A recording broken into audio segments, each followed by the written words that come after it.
कुछ भाव पुष्प। आप देख रहे हैं प्राइम टीवी, सच साहस सरोकार।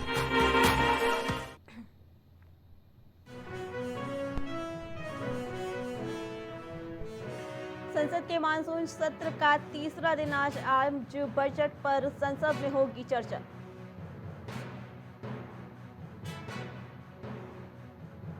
नीट यूजी दोबारा नहीं, आज से काउंसलिंग मामले पर सुप्रीम कोर्ट ने दिया आदेश, कहा लीक से पूरी परीक्षा की पवित्रता प्रभावित नहीं। आगरा में ताजमहल पर जलाभिषेक की मांग, आगरा कोर्ट ने हाई स्वीकार की याचिका, सावन में जलाभिषेक की मांग। नेता विपक्ष राहुल गांधी से मिलेंगे किसान नेता, संयुक्त किसान मोर्चा, किसान मजदूर मोर्चा के प्रतिनिधि मिलेंगे। यूट्यूबर एल्विश यादव से ईडी ने की 7 घंटे पूछताछ, कोबरा कांड में मशहूर यूट्यूबर से पूछताछ की गई।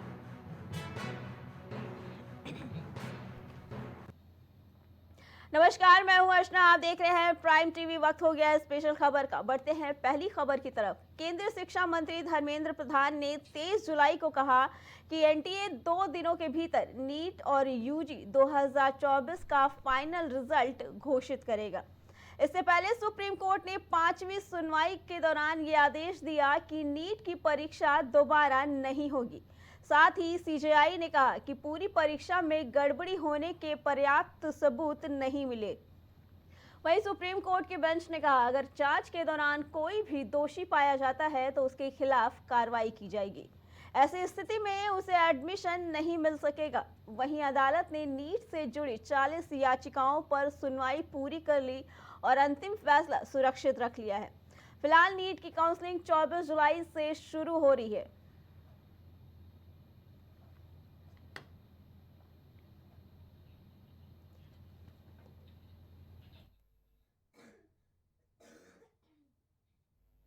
आपको बता दें कि सुप्रीम कोर्ट ने यह आदेश दिया कि नीट परीक्षा दोबारा नहीं की जाएगी, उसके लिए आज से काउंसलिंग स्टार्ट कर दी जाएगी। इससे पहले ही सुप्रीम कोर्ट ने आपको बता दें कि 5वीं सुनवाई के दौरान यह आदेश दिया था कि नीट की परीक्षा अब दोबारा नहीं की जाएगी। साथ ही सीजेआई ने यह भी कहा था कि पूरी परीक्षा में गड़बड़ी होने के सबूत नहीं मिले हैं। वहीं सुप्रीम कोर्ट की बेंच ने कहा कि अगर जांच के दौरान कोई भी इस मामले में दोषी पाया जाता है तो उसके खिलाफ सख्त कार्रवाई की जाएगी और ऐसी स्थिति में उसे कहीं भी एडमिशन नहीं दिया जाएगा, क्योंकि ये 24 लाख छात्रों के भविष्य का खिलवाड़ नहीं कर सकते, इसीलिए ये परीक्षा दोबारा नहीं की जाएगी। अदालत ने नीट से जुड़ी 40 याचिकाओं पर सुनवाई पूरी की और अंतिम फैसला अपना सुरक्षित रख लिया था। फिलहाल नीट की काउंसलिंग आज से शुरू हो रही है। आपको बता दें कि छात्रों में काफ़ी खुशी का माहौल है कि परीक्षा दोबारा नहीं की जाएगी और आज से उसकी काउंसलिंग स्टार्ट हो गई है।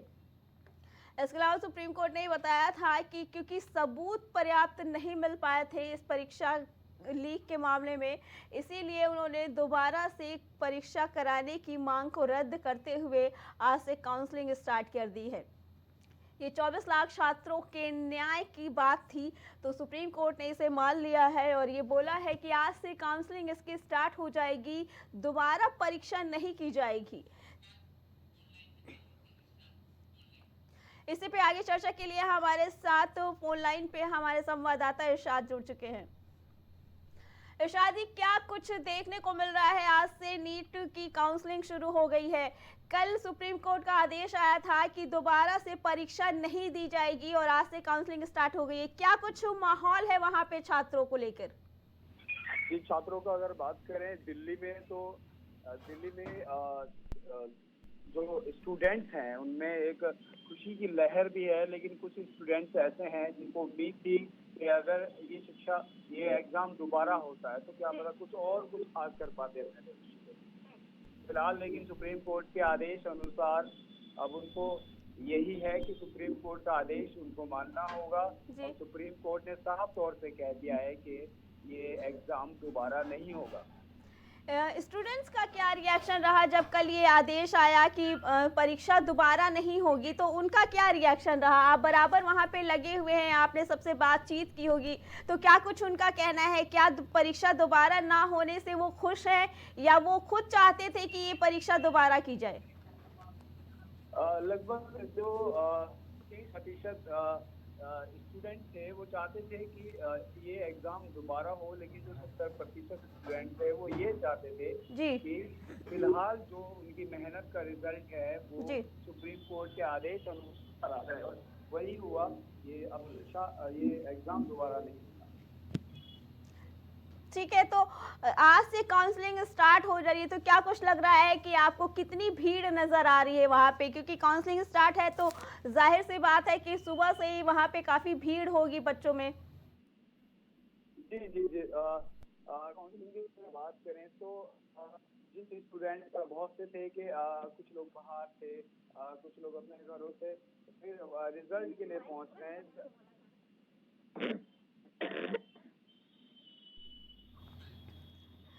ठीक है दिलशाद जी, आप दोबारा बने रहिएगा हमारे साथ, हम फिर से आएंगे आपके पास।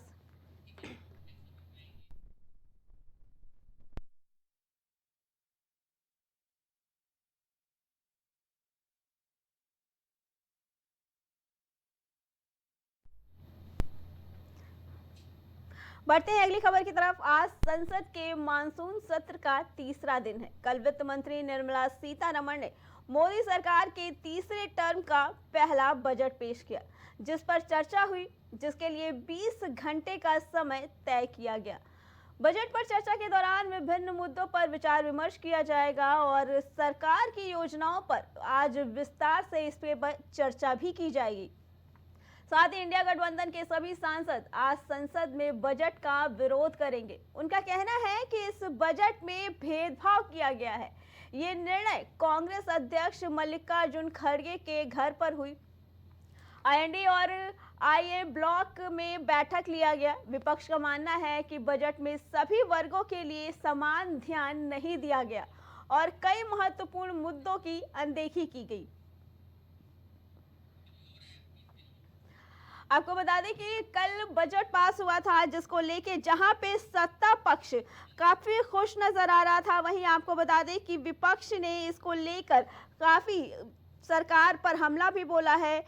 उनका कहना है कि ये बजट पूरी तरह से अनदेखी की गई है, कई राज्यों की अनदेखी की गई है और कुछ राज्यों को कुछ ज्यादा ही इसको तवज्जो दिया गया है।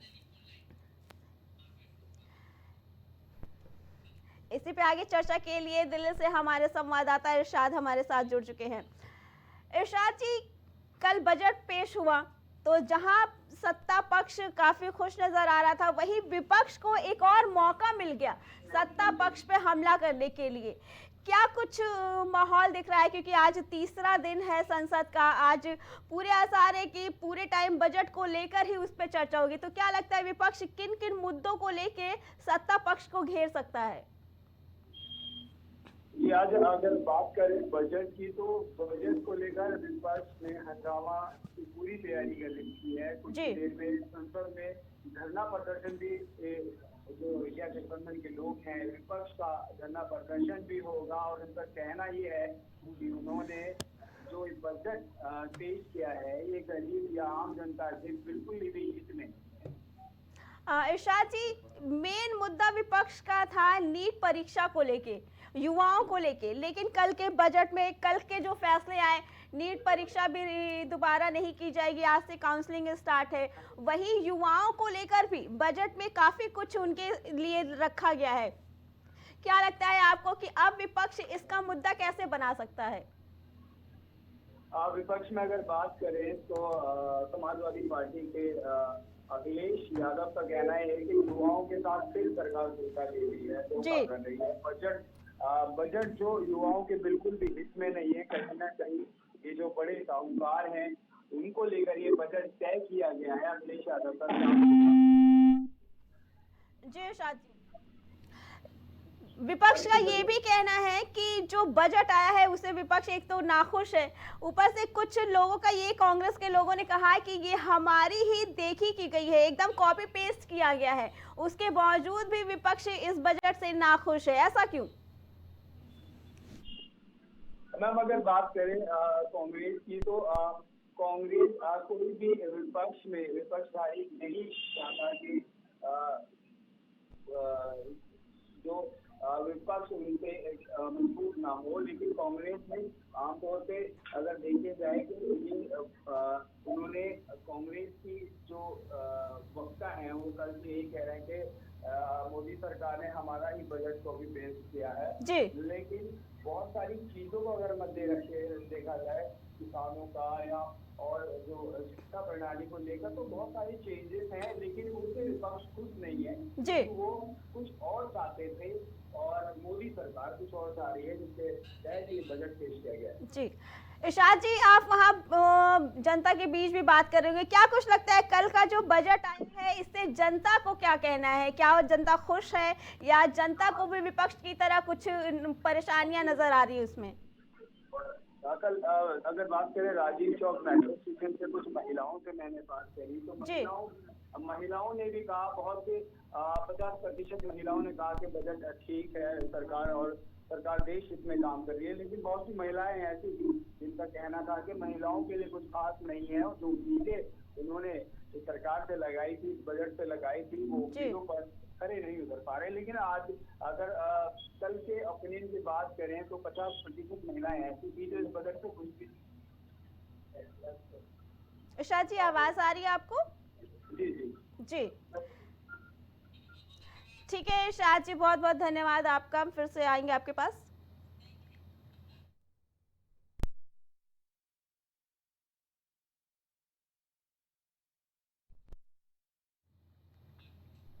बढ़ते हैं अगली खबर की तरफ। सावन के पवित्र महीने में ताजमहल में जलाभिषेक और दुग्धाभिषेक की मांग को लेकर याचिका दायर कर दी गई है। इसे योगी यूथ ब्रिगेड के प्रदेश अध्यक्ष कुंवर अजय तोमर ने अपने अधिवक्ता शिव आधार सिंह तोमर के द्वारा मंगलवार को लघुवाद न्यायाधीश मृत्युंजय श्रीवास्तव की अदालत में दायर किया, जिसे न्यायालय ने स्वीकार कर लिया। और ये याचिका में भारतीय पुरातत्व सर्वेक्षण के अधीक्षण पुरातत्व डॉक्टर राजकुमार पटेल को प्रतिवादी बनाया गया। याचिकाकर्ता कुंवर अजय तोमर के अधिवक्ता शिवाधार सिंह तोमर ने न्यायाधीश के समक्ष अपना पक्ष रखा और सुनवाई के बाद लघुवाद न्यायाधीश मृत्युंजय श्रीवास्तव ने प्रतिवादी एएसआई की अधीक्षण पुरातत्वविद राजकुमार पटेल को सम्मन और नोटिस जारी करने के आदेश दिए। याचिकाकर्ता योगी यूथ ब्रिगेड के प्रदेश अध्यक्ष कुंवर अजय तोमर ने बताया कि सावन का महीना करोड़ों हिंदुओं की आस्था से जुड़ा है। ये भगवान शिव की आराधना का पर्व है। तेजो महालय भगवान शिव का मंदिर है जिसमें जलाभिषेक और दुग्धाभिषेक होना चाहिए।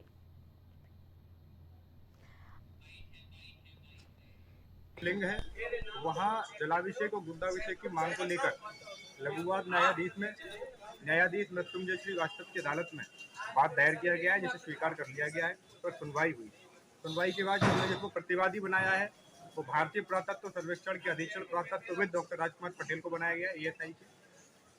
उनको न्यायालय द्वारा सम्मन भेजने का और नोटिस जारी करने का आदेश दिया है और निरंतर दीवानी न्यायालय में वकालत है। आज के बारे में बताइए, जो आज आप इसके बारे में गए।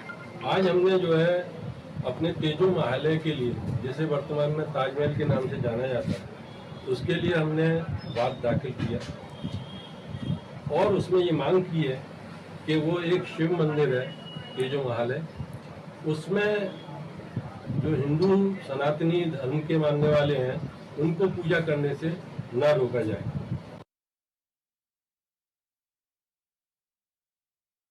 कि आगरा में ताजमहल में दुग्धाभिषेक और जलाभिषेक करने की मांग की गई है और इसे फिलहाल अदालत ने इस याचिका को स्वीकार भी कर लिया है। आगरा कोर्ट ने इस याचिका को स्वीकार कर लिया है और ताजमहल पर जलाभिषेक की ये मांग की गई थी, जिसको ये याचिका को स्वीकार कर लिया गया। अब देखना ये है कि क्या फैसला आता है। अभी तो सुनवाई होगी, लड़ाई अभी बाकी है, लेकिन ये देखना दिलचस्प होगा कि अदालत इस पे अपना क्या फैसला सुनाती है। वहीं आपको बता दें कि आगरा कोर्ट ने इस याचिका को स्वीकार कर लिया है। जब ये यूथ ब्रिगेड द्वारा ये चीज़ बताई गई थी कि वो हमारे तेजोमहल शिव जी का मंदिर है और उस पर सावन का क्योंकि महीना है और सावन का महीना करोड़ों देश शिव भक्तों के लिए आस्था का पर्व माना जाता है। ऐसे में हमारे शिव जी वहाँ पे विराजमान है और भक्तों का ये मानना है कि वहाँ पे शिव जी का जलाभिषेक और दुग्धाभिषेक होना ज़रूरी है। इसके में आपको बता दें कि जब ये बोला गया कि सावन के पवित्र महीने में ताजमहल में जलाभिषेक और दुग्धाभिषेक की मांग को लेकर याचिका भी दायर की गई, जिसे कोर्ट ने मान स्वीकार कर लिया है। इसे योगी यूथ ब्रिगेड के प्रदेश अध्यक्ष कुंवर अजय तोमर ने अपने अधिवक्ता शिव आधार सिंह तोमर के द्वारा कल इसको न्यायाधीश मृत्युंजय श्रीवास्तव की अदालत में ये याचिका दायर की थी, जिस याचिका को अब स्वीकार कर लिया गया है। और याचिका में भारतीय पुरातत्व सर्वेक्षण के अधीक्षण पुरातत्वविद डॉक्टर राजकुमार पटेल को प्रतिवादी भी बनाया गया है। याचिकाकर्ता कुंवर अजय तोमर के अधिवक्ता शिव आधार सिंह तोमर न्यायालय में न्यायाधीश के समक्ष अपना पक्ष रखा और सुनवाई के बाद एक लघुवाद न्यायाधीश भी किया गया, जिसमें ये मांग रखी गई कि ये जलाभिषेक किया जाए और अदालत ने उसे स्वीकार कर लिया।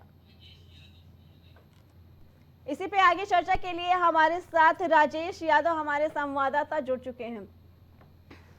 राजेश जी, ये जो याचिका दायर की गई है इसे कोर्ट ने मंजूर कर लिया है, किस बिना पे ये याचिका मंजूर कर ली गई है कि ताजमहल में जलाभिषेक और दुग्धाभिषेक की मान्यता दी जाए? क्या कुछ अपडेशन है आपके पास इसके बारे में?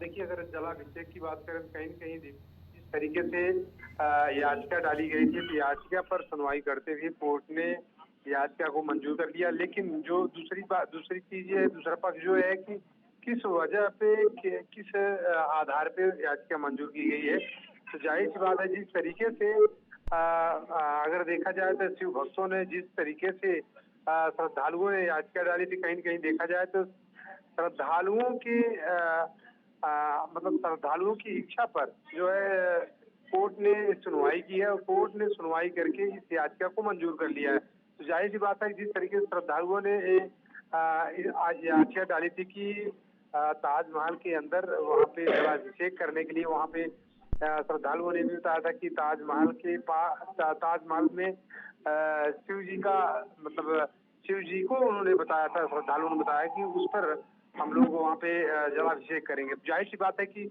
उसी को देखते हुए कोर्ट ने श्रद्धालुओं की जो याचिका थी उसको मंजूर कर लिया है और अब जो है आगे की कार्रवाई क्या होती है अभी देखने वाली बात होगी। राजेश जी, लेकिन ये तो एक पक्ष कह रहा है कि वहाँ पे ताजमहल के अंदर शिव मंदिर है इसलिए हमें जलाभिषेक, लेकिन हम भी जानते हैं कि ज़माने से वो ताजमहल के रूप में ही आया है। तो क्या कुछ वहाँ के लोगों का क्या कहना है, जनता का क्या कहना है, उसको किस चीज़ में ले रहे हैं? क्योंकि अब तो ये सीधे अगर देखा जाए तो ताजमहल और शिव मंदिर को लेके एक लड़ाई तरीके से फेज आ रही है, तो क्या कुछ लोगों का कहना है?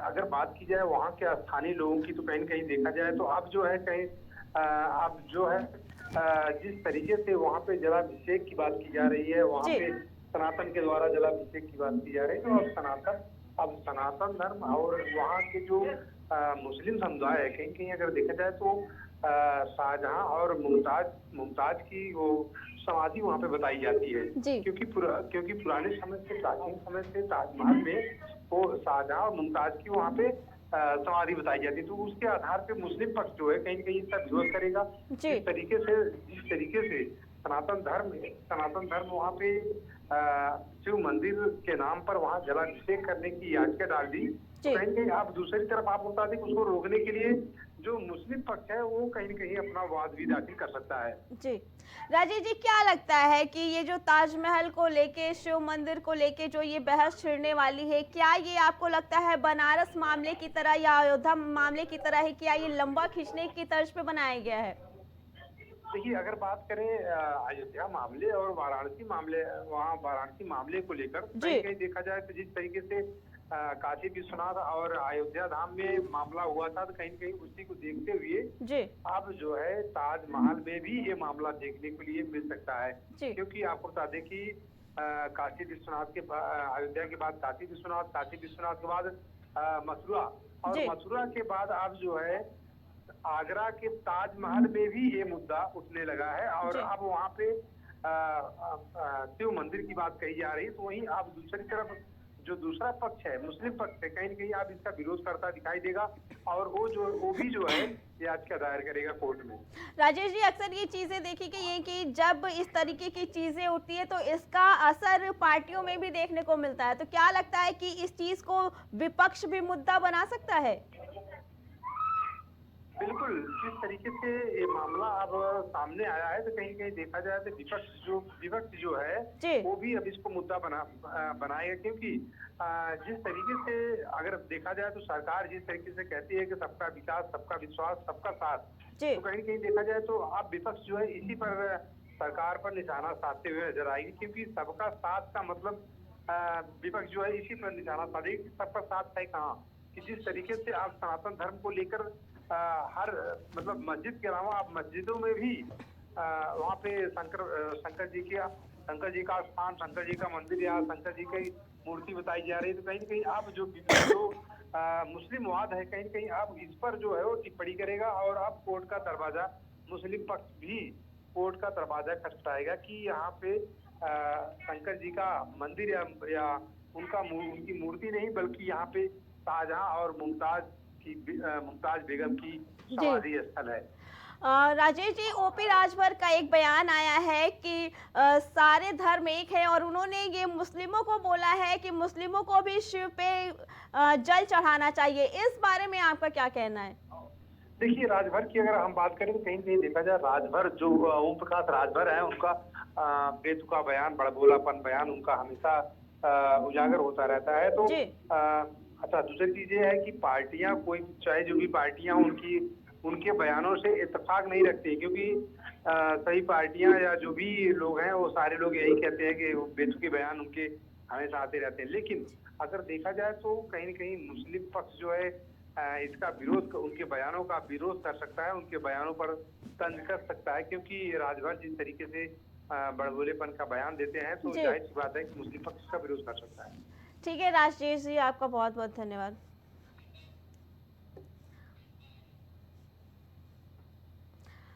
फिलहाल हमारी स्पेशल खबर में इतना ही। बाकी खबरों के लिए देखते रहें प्राइम टीवी। कुछ भाव पुष्प। आप देख रहे हैं प्राइम टीवी, सच साहस।